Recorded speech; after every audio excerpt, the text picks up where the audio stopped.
Ito yung bigas na karamihan na ginagamit natin, di ba? Mga Tagalog dyan. Ayan. Bigas. Mais.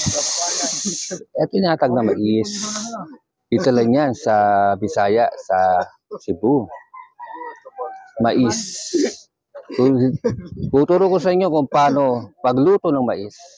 Magpapakulo po tayo sa kaldero ng tubig. Sige, pare, ilagay mo.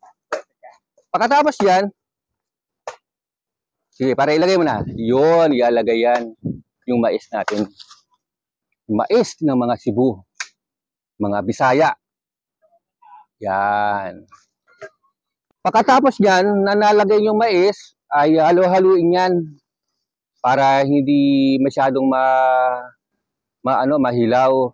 Para habang lumalapot yan, haluin na lang haluin yan. Kaya hinahalo nila.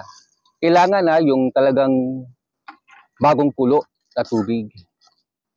Yan, hanggang lumapot. Yan, hinahalo nila. Hinalo. Yan. Sige, after ng mga 5 minutes yan, kasarado ulit nila yan. Kasarado nila mga 5 minutes siguro. Okay na yan. Mamaya tingnan natin. 5 minutes later. Ayun, after 5 minutes, hinalo nila ng hinalo. Yan. Para hindi siya mamuo. Para makuha nila yung texture ng ng mais. Hindi siya malata, hindi siya buwaghag, kailangan malambot. Para lang kasaing naman yun eh. Pero ito naman kasi kailangan haluin eh. Para gumanda lahat, maluto lahat. Pero malambot lang naman to. Yun. Ayun, bubuksan na lang yung kaldero di tangke, yung kaldero ng mais. Ilalagay dito. Ayan.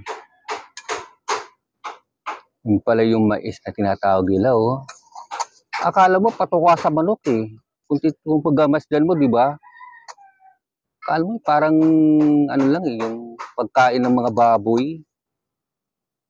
Pero sa kanila, kinakain mais talaga dito. Karamihan lahat dito, akala mo parang feeds lang, patuka sa manok. Kung titignan mo siya pag hilaw. Yan. Yan ang mais. Yun, no? Yun. Ano palang mais? Yan, bari.